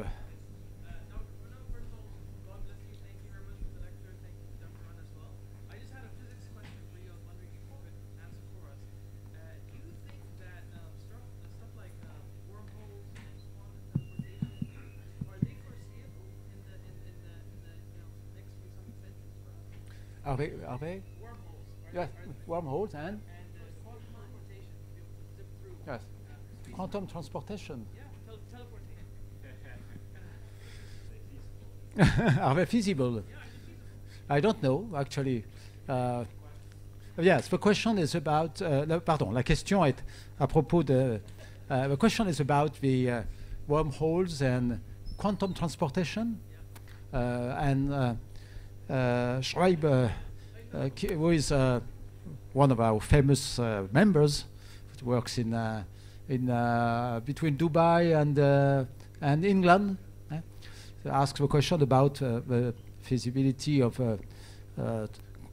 quantum transportation from one place to another. So I will answer in English, but I hope you understand my English. Actually, I don't know. There are many bold speculations in physics, you know, and especially when it is not testable anymore. So we are living a crisis in science, actually, a crisis in physics, because we have many more theories than the observational or experimental sets which are available. And so, so actually, I don't know. I would not like to say wrong things about quantum transportation. I think that there are some subtle reasons, maybe as a believer, that would make some things impossible. I think that time travels in the past probably are impossible. There will be some time travels in the past are impossible. Ah oui. Donc la dame dit peut-être par l'esprit. Oui, par l'esprit, tout est possible à l'esprit. Mais physiquement, il y a sans doute des raisons qui font que certaines choses ne nous sont pas possibles. Maintenant, il y a des théorèmes d'impossibilité en science. On n'a pas encore démontré que les voyages dans le temps étaient impossibles. Mais un jour, peut-être que ce sera fait. Les voyages dans l'espace, on a effectivement, il y a des gens qui travaillent sur quantum transportation, mais c'est au niveau des atomes. Est-ce qu'on arrivera à transporter un système macroscopique comme un objet ou un être humain, ou un chat ou un chien? You probably know the novel by George and Angela and The Fly. So only this novel makes me a bit reluctant about being transported from one place to another. Vous avez vu le film La Mouche, hein? Ah ben la mouche, on se dit quand même, c'est un peu risqué la transportation quantique. Hein?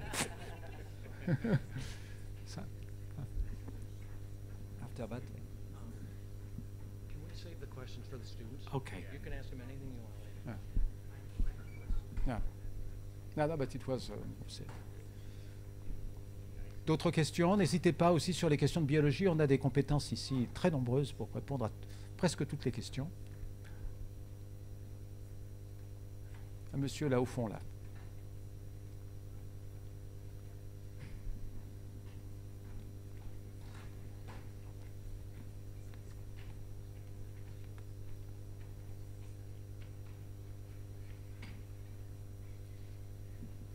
Merci. La question concernant le Big Bang. Entre les galaxies et les étoiles, est-ce qu'il y a le vide ou bien il y a une matière? La matière noire. Est-ce que la science a pu déchiffrer l'énigme de l'existence de cette matière? Merci. Alors, il y a de l'espace et du temps. La nature de l'espace et du temps reste quand même assez fondamentalement mystérieuse. Elle est en partie dévoilée par la relativité générale, mais en partie seulement. Il y a des théories plus complexes qui essaient d'expliquer la nature de l'espace et du temps, par exemple la théorie qu'on appelle la gravité quantique en boucle, mais je ne suis pas du tout un expert. Le Big Bang, c'est une expansion de l'espace, une explosion de l'espace qui entraîne la dilution de la matière. Cette matière, en grande partie, c'est de la matière sombre. Qu'est-ce que signifie le mot matière sombre? Ça signifie qu'on détecte les effets de la matière parce qu'elle exerce de la gravité sur ce qui l'entoure, mais on n'arrive pas à capter de la lumière qui vient de cette matière. Donc elle est là, on voit les effets de cette matière parce que les étoiles tournent plus vite autour des centres des galaxies, les galaxies bougent plus vite au sein des amas de galaxies, mais on n'en connaît pas encore la nature. Ce qu'on sait, c'est que ce n'est pas de la matière normale, c'est-à-dire les protons, les neutrons, les électrons dont nous sommes constitués, tous ici, et dont les arbres, la Terre est constituée. Ce n'est pas non plus de la matière qui fait partie du modèle standard des particules élémentaires. Il y a peut-être un mois, je vous ai montré, ou un an, je ne sais pas, je vous ai montré ici la liste des particules telle qu'elle était recensée dans la théorie de physique des particules qu'on appelle le modèle standard, et on sait que ce n'est aucune de ces particules-là qui fait la matière sombre. Donc il y a une physique au-delà du modèle standard, au-delà de notre connaissance actuelle des particules élémentaires.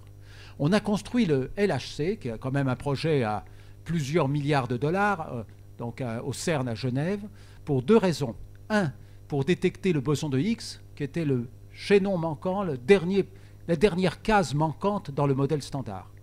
Et ça a été fait, avec un succès incroyable, une théorie complètement abstraite, vieille de 50 ans, est testée et confirmée avec un dispositif expérimental extrêmement complexe. Donc, grand succès pour la physique fondamentale. Et au-delà de ça, on espérait trouver une piste, c'est-à-dire des particules un peu bizarres qui peut-être nous donneraient une indication sur la nature de la matière noire. Le résultat est que nous n'avons rien trouvé jusqu'à présent. Alors le LHC va avoir une petite amélioration, il va être 2 fois plus puissant. Est-ce qu'on trouvera quelque chose à ce moment-là? On ne sait pas. Le CERN est en train de prévoir un projet plus grand d'un super collider dont le coût est aux quelques dizaines de milliards de dollars et qui sera construit à l'horizon 2030-2040 pour espérer peut-être détecter des signes qui nous indiqueront la physique au-delà du modèle standard et donc peut-être la nature de la matière sombre. Alors vous allez me dire, quelques dizaines de milliards de dollars, c'est de l'argent fichu en l'air. Quand on voit certaines dépenses dans le monde, en particulier des dépenses militaires, on se dit que peut-être que c'est de l'argent bien placé, au contraire. So it was stated that the universe is expanding, but what does it expand in? Ce qui est en expansion, c'est l'espace. L'espace, dans la théorie de la relativité générale, élaborée par Albert Einstein il y a un peu plus de 100 ans, n'est pas une réalité statique, comme dans la vision que Newton avait. Newton pensait... I can answer in French. Can I? Yes. Oh, yes. Well, excusez-moi. Newton pensait que l'espace et le temps étaient en quelque sorte la scène sur laquelle les phénomènes physiques pouvaient se dérouler. Ce qu'a montré Albert Einstein, c'est que l'espace et le temps sont des acteurs des phénomènes physiques. Ils sont impliqués dans les phénomènes physiques et influencés par les phénomènes physiques. la masse courbe l'espace et ralentit l'écoulement du temps. Et donc ce qui est en expansion dans la théorie du Big Bang, c'est l'espace lui-même qui n'est pas stable. L'espace n'est pas stable, il est nécessairement soit en expansion, soit en contraction. Il est toujours dynamique, sauf si on essaie de l'arrêter, parce que quand Einstein a trouvé ça en 1916, il a été tellement choqué sur le fait que ces équations ne donnaient qu'un espace en expansion et en contraction qu'il a inventé une sorte de rustine, une astuce pour arrêter l'expansion de l'espace, exactement comme une pierre. Dans l'espace, elle est en général en mouvement, vers le haut ou vers le bas, mais on peut décider de l'arrêter et de la maintenir comme ça dans le champ de gravitation avec la main. Einstein a fait quelque chose comme ça, parce qu'il ne pensait l'univers que statique, un espace qui n'est ni en expansion ni en contraction. Et effectivement, quand on a découvert l'expansion de l'univers à la fin des années 20, hein, et quand on s'est aperçu que les équations d'Einstein étaient l'explication naturelle de l'expansion de l'univers, eh bien Einstein a reconnu qu'il avait fait, je cite, la plus grande bêtise de sa vie. Donc l'espace est dynamique, il est en expansion et il entraîne avec lui sa matière, et cette matière occupant un espace de plus en plus grand et de plus en plus dilué et refroidi. Et en se diluant et en refroidissant, elle a pu se structurer. Et c'est comme ça que se sont formées les galaxies, des grands nuages de gaz qui se transforment en étoiles, les étoiles elles-mêmes, les planètes et toute la complexité que nous apercevons actuellement. Parce que dans un univers extrêmement dense, il n'y a que soupe des particules élémentaires en interaction, mais il ne peut pas y avoir cette structuration que nous observons parce que l'univers est maintenant très froid et très dilué.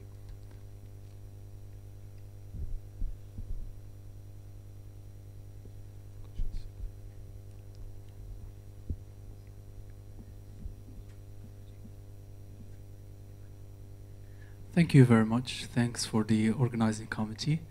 I have one question that is two parts. First, with the laws of physics that we understand, is theory of evolution works here on Earth? Is it applicable elsewhere in the universe? And to what extent would the highly anticipated James Webb Telescope would help in discovering this or shed light into this?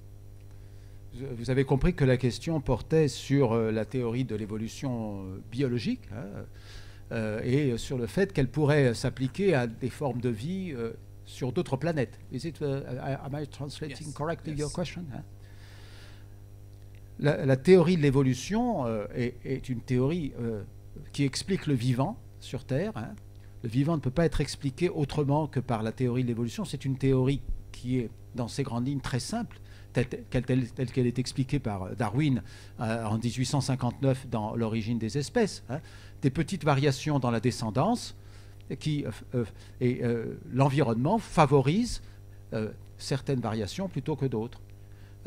Voilà, les enfants ne sont pas comme les parents. Les enfants ne sont pas exactement la moitié du papa et la moitié de la maman. Il y a une petite variation en plus qu'on observe d'ailleurs avec nos propres enfants. Alors on se dit, mais d'où ça te vient ça? D'où ça te vient ça? Alors les parents en général se disputent, ça vient de ton côté? Non, ça vient de ton côté. Voilà. Eh bien les enfants varient un tout petit peu. Et évidemment, ils sont sur de nombreuses générations, les variations sont favorisées éventuellement. Alors, il y a une mauvaise compréhension de la théorie de l'évolution qui consiste à dire « might is right », c'est-à-dire ce sont les plus forts qui gagnent. Non, ce sont les mieux adaptés. Et ce n'est pas nécessairement les plus forts. Par exemple, on sait que dans les îles où la nourriture est restreinte, puisque les ressources sont limitées, il y a une tendance pour les espèces animales à évoluer vers des tailles plus petites, ce qu'on appelle le nanisme insulaire. Le plus adapté, quand il n'y a pas beaucoup de nourriture, c'est le plus léger, c'est le plus petit. Quand il y a beaucoup de nourriture, éventuellement, c'est le plus gros ou le plus fort. Alors cette théorie-là, qui a été, dont les grandes lignes ont été énoncées par Charles Darwin, elle a reçu toute une série de confirmations de différents champs de la science, que ce soit la biologie moléculaire, la paléontologie, la génétique des populations, etc. Donc maintenant, ce n'est plus la théorie de Darwin, c'est ce qu'on appelle la théorie synthétique de l'évolution, qui regroupe toute une série de disciplines, et je vous encourage à lire le monument de Stephen Jay Gould qui s'appelle The Structure of a Theory of Evolution, 2000 pages, in English ou en français. It has been translated, not yet in Arabic, pas encore en arabe, je pense, mais et il explique à la fois l'histoire de la théorie, l'histoire des résistances à la théorie, les développements de la théorie, les preuves pour la théorie, les incertitudes de la théorie, et ainsi de suite. C'est tellement général qu'on se dit qu'une forme de vie élémentaire devrait être soumise au même processus.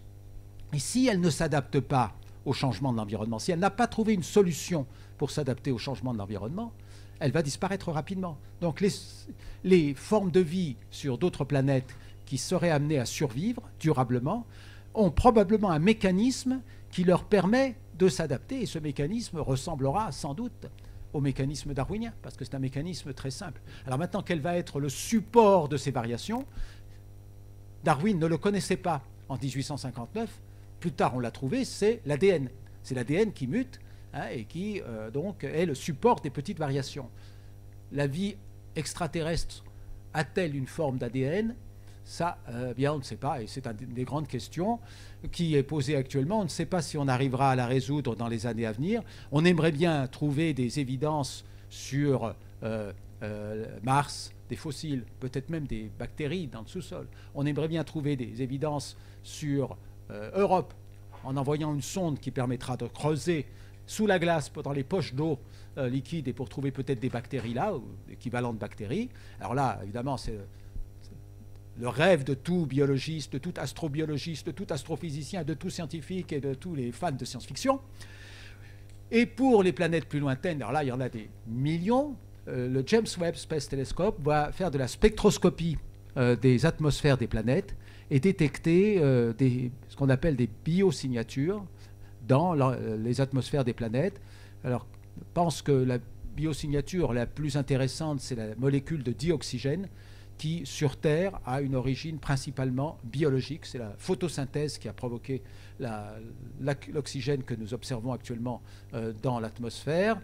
Donc, si on trouve une molécule de dioxygène, des molécules de dioxygène dans l'atmosphère d'une exoplanète autour d'une étoile proche, on pourra penser que ce n'est pas un phénomène géologique, c'est peut-être un phénomène biologique, donc quelque chose qui ressemble à des microbes, des algues qui sont en train de faire de l'oxygène par photosynthèse. Ça veut dire que la photosynthèse a été réinventée ailleurs, alors qu'elle est apparue sur Terre, elle a été réinventée ailleurs, ce qui est effectivement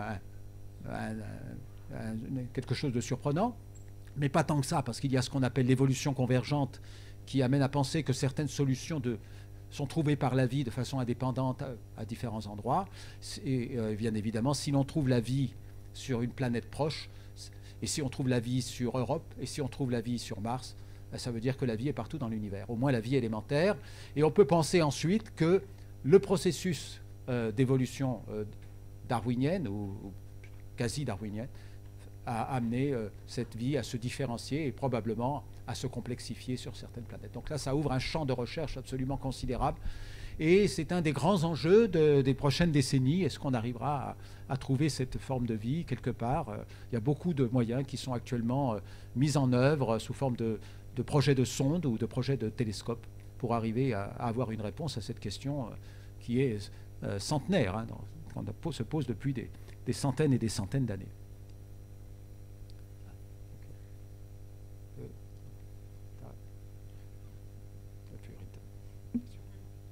Evening, everyone. So Oui. I would like first of all to thank Mr. Clark for the organization and also l'école centrale de Casablanca pour avoir organisé l'événement. My question would be asked in English to suit our guests, maybe. So in her intervention, Mrs. Dajani talked about one particular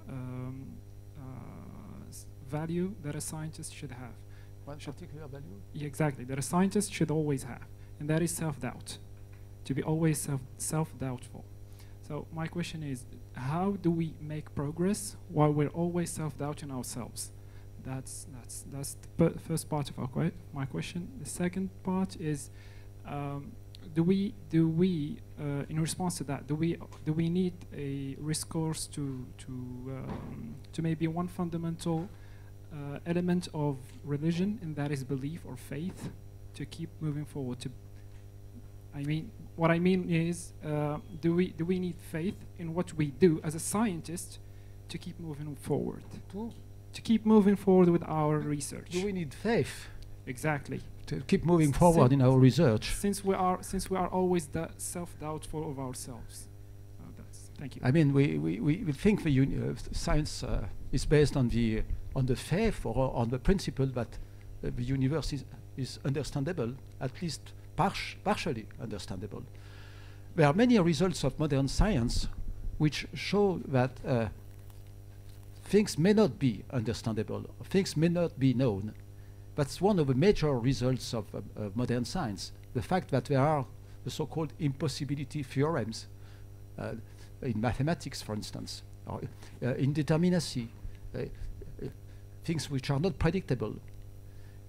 But these are successes for science. These are not failures of science. But if you are a scientist, you believe that there are plenty of things which are still to be known, and you have the faith that they can be known. Otherwise, it's the end of the pursuit. It's the end of a scientific quest, and you have to assume that. So these people who are dedicated to science, they believe that there is a riddle in the universe. There is an enigma. There is a puzzle in the universe which has to be solved, and this is our nature to work like that. We probably, since our ancestors were in the forest, we are curious about the natural phenomena. We would like to interpret natural phenomena. Of course, we can provide our societies with myths, with stories, with narratives, but science is the most marvelous narrative which can be provided about the world, because it gives us not only an explanation, but it gives us also the possibility to improve our life and to act on nature. There are works about the end of science. It's even the title of a book in English, The End of Science. There are people who are working about the development of science. So there are periods of great excitation, and there are periods of stagnation. And in some of the fields, there is some kind of stagnation. For instance, in physics now, in particle physics, we don't know whether we'll be able to test the new theories which imply very high energies and which may not be testable in forthcoming colliders, forthcoming accelerators. So we may have difficulties, but so far the difficulties have always been solved in one way or another. So in general, most scientists are quite optimistic about the possibility to explore things and to find unsuspected results, and maybe to find that things are unknown and cannot be known. But it's a very exciting endeavor, and I hope that we as teachers are able to communicate this faith and this amazement in front of nature to our students, because one risk would be that science could be considered as too complicated or too difficult. Students would find that the studies are too long, that the researchers are not well paid. We have respect to those who work in the bank or who are traders, and then there are no more scientists. That would be a great loss for the humankind. Okay, thank you for this interesting conference. It was amazing. So I will ask my question in French. Yes. D'ailleurs, j'ai deux questions pour la première partie et pour la deuxième partie. Pour la première partie, je ne vais pas poser une question par rapport aux détails de la science, etc. Donc, je vais poser une question par rapport à l'utilité normalement de la science. Normalement, la science, c'est pour expliquer les phénomènes qui existent dans la nature. Maintenant, on sait tous que l'univers a commencé il y a 13,8 milliards d'années, et la Terre, elle était créée entre parenthèses il y a 4 ou 3,8 milliards. 4,5. 4,5. Mais comment on peut comprendre, comment on peut faire par exemple la liaison ou le rapport avec les histoires religieuses qui disent qu'il y a 6 jours par exemple, ou 6 000 ans, ou 4 000 ans, ça dépend, il y a plusieurs versions. comment on peut faire le rapport entre ce qui est vrai et prouvé scientifiquement et entre les histoires, que ce soit symboliques ou voilà, intimes pour les gens, pour les scientifiques, etc. Pour la deuxième partie, la question normalement sera pour la professeure. Elle a dit, durant toute la vidéo, il a essayé de défendre l'islam. Mais pour moi, l'évolution, normalement, c'est l'évolution pour un musulman, pour un chrétien ou pour n'importe quel croyant est la même, ça ne change pas. Mais si on essaie de défendre une religion ou la foi, si on essaie de trouver des preuves par rapport à la foi, à chaque fois, on devrait défendre cette religion ou défendre n'importe quelle foi. Par exemple, après 100 ans, s'il y a des changements, on devrait changer des preuves, etc. Donc voilà, merci beaucoup. Je crois que la réponse a été donnée rapidement par Rana Dajani. Il faut bien comprendre que les objectifs de la science et de la religion ne sont pas les mêmes. La science a pour objectif de comprendre le monde, d'explorer notre environnement immédiat, autour de nous, la planète Terre, et puis après le cosmos, la vie. La religion a comme objectif de nous rendre meilleurs, de nous dire comment nous pouvons être de meilleures personnes et aider les autres, et éventuellement, pour ceux qui y croient, accéder à une forme de survie après la mort. Donc ce sont des objectifs complètement différents. Et le grand problème vient quand on essaie de les mettre sur le même plan, quand on essaie de faire de la science une nouvelle religion, ou quand on dit que les textes sacrés recèlent des énoncés scientifiques sur le monde tel qu'il est, des faits scientifiques. C'est ce qu'on appelle le concordisme. Alors le concordisme aboutit à deux possibilités, où les textes sacrés et la science à un moment donné semblent en accord, et à ce moment-là on dit bravo, les textes sacrés ont compris avant la science, ou les textes sacrés sont prouvés par la science. C'est le cas par exemple de ce qui s'est passé au moment où le modèle du Big Bang est devenu un modèle qui s'est imposé en raison des faits.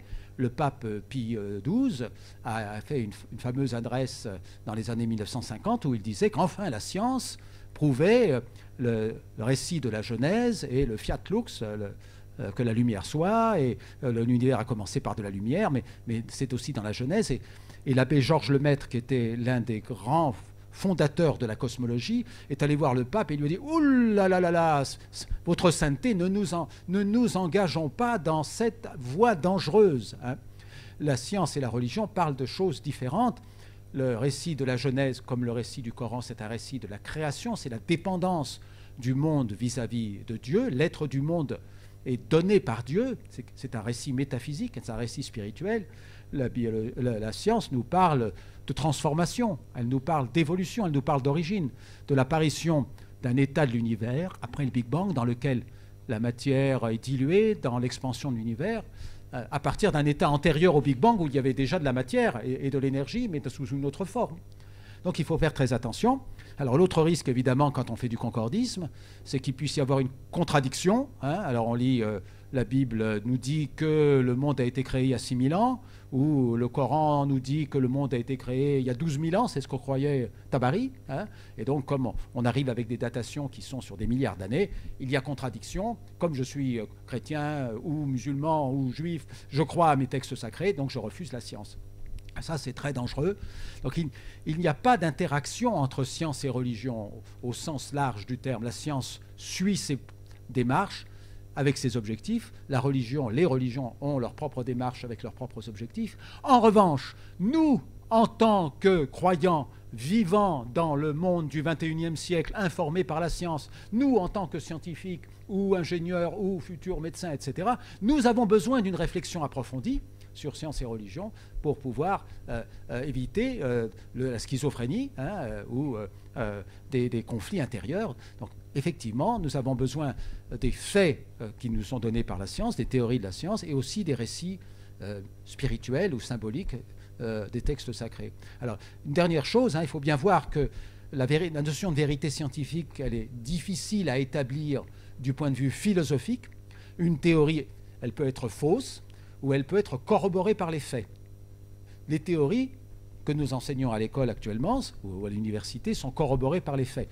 La théorie de la relativité générale, développée par Albert Einstein entre la fin de 1915 et le début de 1916, depuis 100 ans, il y a des centaines de personnes dans les laboratoires qui essaient de la mettre en défaut. Ça n'a jamais réussi. Donc, elle est jusqu'à présent corroborée par les faits. La mécanique quantique, l'autre grande théorie, depuis 100 ans ou pratiquement, il y a des gens qui essaient de la mettre en défaut dans les laboratoires.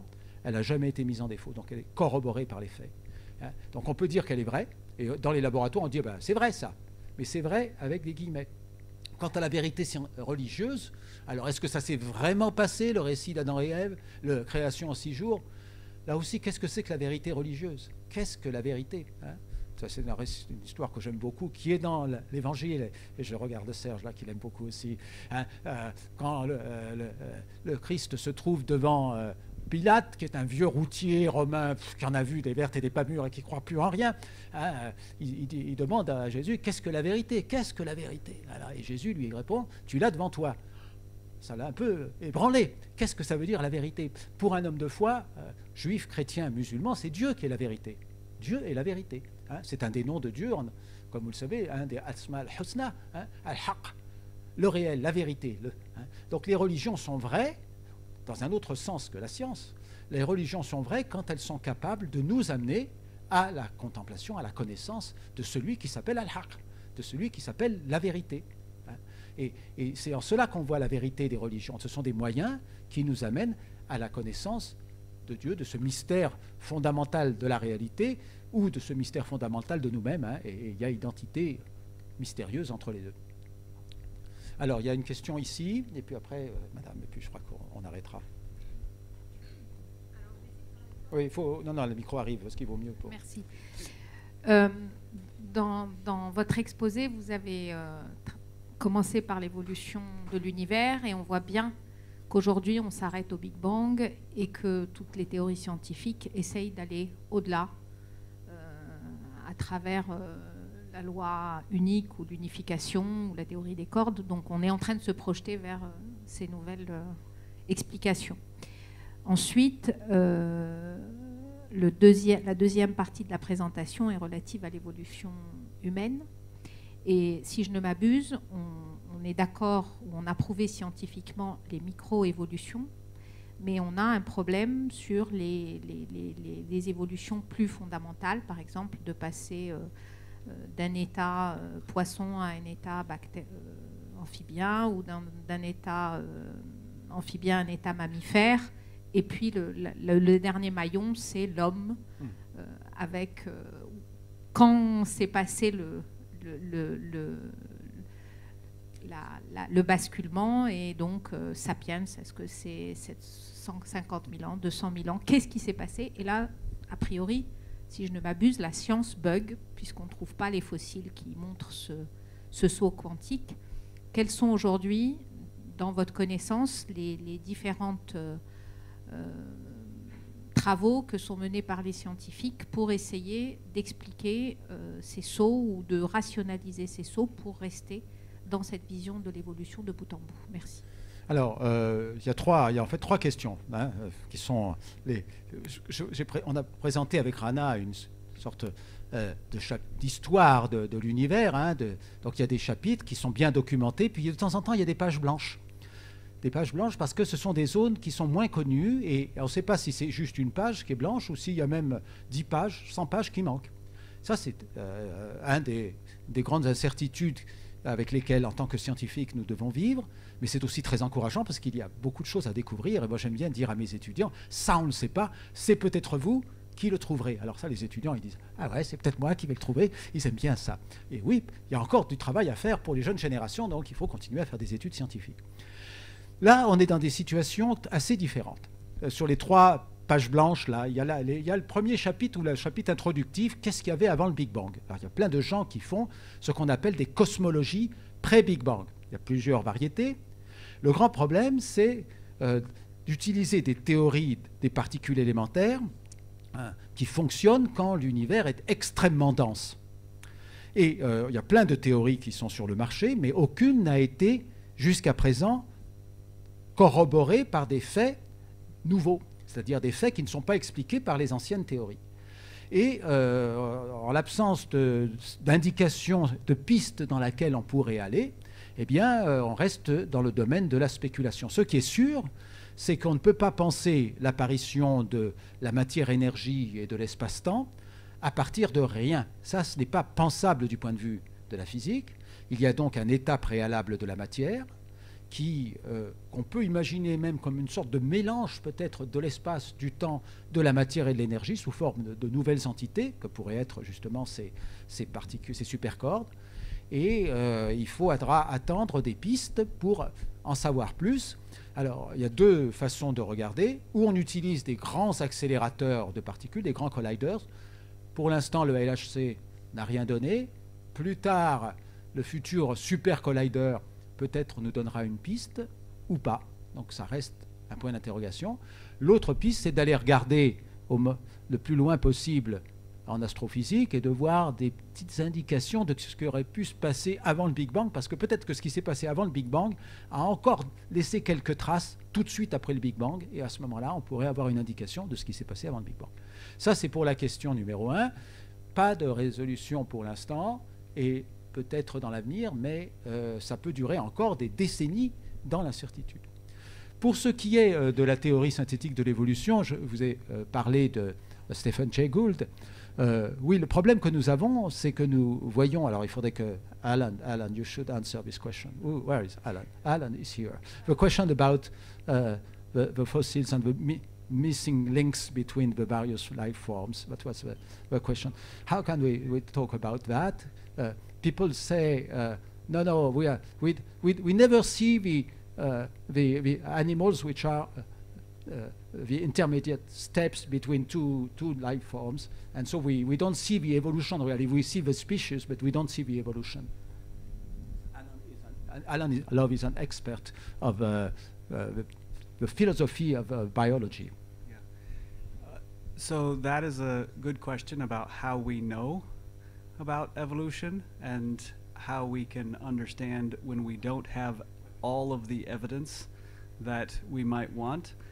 But I think that it's pretty clear, and maybe Bruno can translate as needed, that when we are making claims in the sciences, we are always making claims based on a certain amount of evidence. We never have all of the evidence that we might want to make.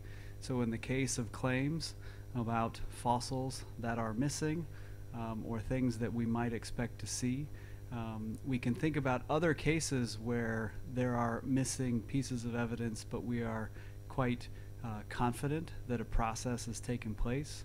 So my favorite example is how many people here know your great-great-great-great-great-great-great-great-grandparents? Now, do you think they don't exist?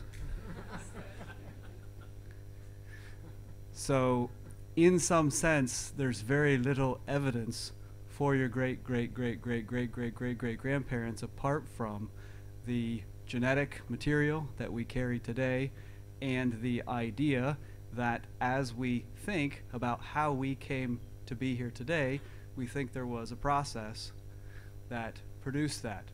And so similar kind of reasoning, I think, applies in understanding evolution. That is, we don't expect to find evidence of every single species in the fossil record. In fact, we have good reasons for knowing why we won't find them, because of the conditions of preservation and other sorts of situations around the Earth. But we have confidence that the connections emerge from that process, and therefore the absence of particular fossils is not somehow undermining of the very idea. Right. Thank you, Alan. Quant à la dernière question, elle est encore plus difficile à résoudre. C'est la question de ce qui fait de nous des êtres humains. On voit le buisson des hominines.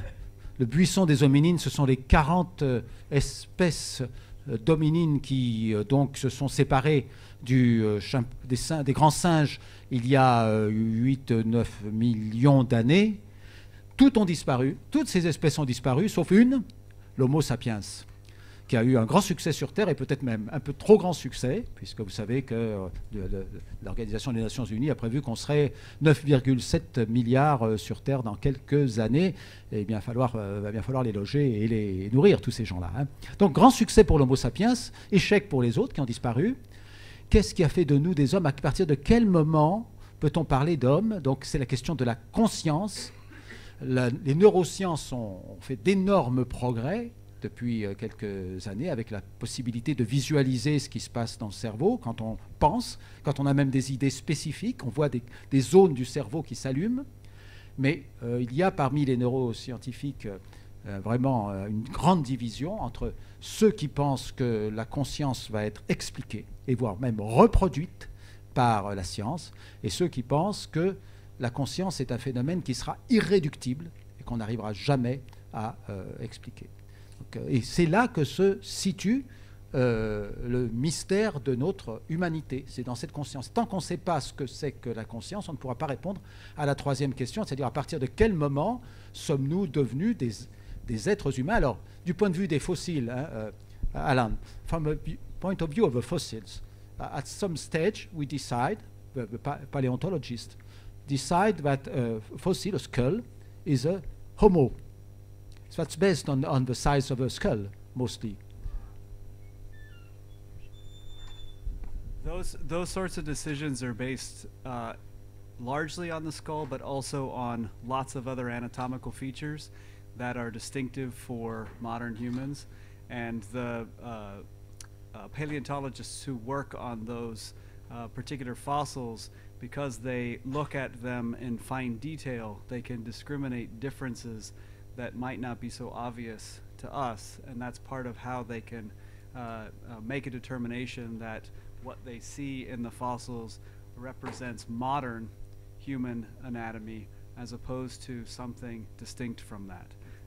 I was just going to add one point about my earlier comment, which is really important because it connects with Rana's point about science always continuing and developing, and that is that when there are sort of fossils that we might expect to find in certain places, there are times when science actually discovers those. That is, we can expect to find something, and sometimes we are able to find it. And that's actually a prediction, and the prediction can be borne out. So it's not only that they're missing, it's that we can expect to find some, and sometimes we do, and that also bolsters our confidence. Merci Alan. Une dernière question de madame, et puis on va arrêter parce qu'il est Merci pour votre brillante conférence. Je commencerai par la deuxième partie, où il était question de l'évolution de madame la professeure. Si on veut penser l'évolution schématiquement, on dirait que l'évolution, elle est en forme linéaire, c'est-à-dire soit une ligne ascendante, soit une courbe qui, des fois, elle est descendante, ascendante. Mais pour revenir aux origines, là où il y a eu le chaos, et si on constate en observant l'atmosphère et la galaxie ou le cosmos, on a toutes ces formes rondes.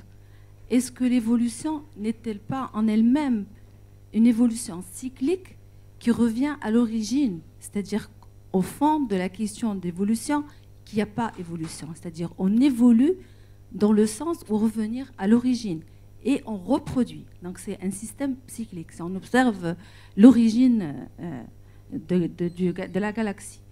Pour la question de monsieur qui a posé tout à l'heure, et concernant le gap ou la différence entre science et religion, certainement il y a beaucoup de divergences. Mais en fin de compte, et la finalité, il y a cette convergence. Parce que comme vous l'avez dit, la religion, elle est là pour réserver un mieux-être pour l'être humain. Et la science, elle est pour préparer l'atmosphère du mieux-être pour l'être humain. Et déjà, on dit que la nature, elle est plus intelligente que l'homme. Donc l'homme, quand il est sur Terre, il doit y avoir justement cette science qui lui facilite la vie et qui lui donne cette facilité de mieux vivre. Donc science et religion ne sont pas aussi divergents. Et pour reprendre l'exemple de l'islam, c'est pas en tant que religion qu'il a écarté ou telle religion. Non, au contraire, l'islam, elle a donné l'exemple comme quoi l'islam, et dans le Coran, il y a eu des explications de la science. Si on prend par exemple l'ayah ou la surah quand une femme elle est porteuse d'enfants, l'état embryonnaire de l'enfant, il y a mitose, méiose, etc. jusqu'à la naissance. Donc si la science elle explique, pour revenir au Coran, on trouve justement des arguments de la science. Donc la science et la religion ne sont pas aussi divergents. Je pose la question, entre autres. Non, merci. Il y a des convergences d'intérêts et il y a des convergences de pratiques. Hein. Par exemple, on a parlé de la foi. Alors, la foi en science, la foi dans le fait que le monde soit compréhensible. C'est quelque chose qui ressemble à la foi que des croyants peuvent avoir. Mais quand même, j'insiste sur le fait que les objectifs sont différents. C'est vrai, la religion a pour objectif de nous rendre des personnes meilleures, mais ce n'est pas du développement personnel, la religion. Ce n'est pas la morale utilitariste. C'est quelque chose qui vise aussi à comprendre ce que nous sommes en tant qu'êtres humains fondamentalement. Et ça fait référence, pour le judaïsme, le christianisme et l'islam, à un au-delà de l'être humain qui est Dieu, qui est le créateur. Donc il y a quand même ce saut. Alors, pour ce qui est de la première question, oui, il y a des modèles dans lesquels l'univers est cyclique. Hein. Après une phase d'expansion, il y a une phase de contraction, tout est englouti dans un big crunch qui est le symétrique du Big Bang, et éventuellement il peut y avoir un rebond. Simplement, le modèle dans lequel apparemment nous vivons, et c'est un modèle d'expansion indéfinie. Et il n'y aura pas de recontraction dans l'état actuel de nos connaissances. Donc il y a une sorte d'asymétrie qui apparaît, hein, avec un début, et puis il y a une flèche qui ne sera pas inversée, puisque l'univers sera de plus en plus dilué. Et du point de vue philosophique et peut-être même théologique, ça donne à réfléchir, oui, une sorte d'asymétrie. Donc là, on est au tout début de cette phase d'expansion. Et il y a des vidéos sur Internet qui expliquent tout ce qui va se passer dans des milliards d'années, quand la matière se désintégrera, les trous noirs s'évaporeront, etc. J'ai un de mes fils qui a regardé ça une fois, et ça lui a mis une panique terrible. Quand il a appris que toute la matière de l'univers allait se désintégrer, il a été en panique. Il m'a dit crise existentielle. Il m'a envoyé un email, crise existentielle. Je lui ai dit, mais pourquoi ça va se passer dans des milliards d'années? C'était 10 puissance, je ne sais plus combien, 30 ou 40 ans. Je lui ai dit, ça ne te concerne pas. Oui, mais quand même, c'est angoissant. Voilà. Donc, je ne voudrais pas que vous partiez de façon angoissée. Non, il y a beaucoup de choses qui vont se passer avant, hein. Et en particulier, on espère vous revoir bientôt ici à l'Institut culturel et revenir à Casablanca. Merci à tous et à toutes.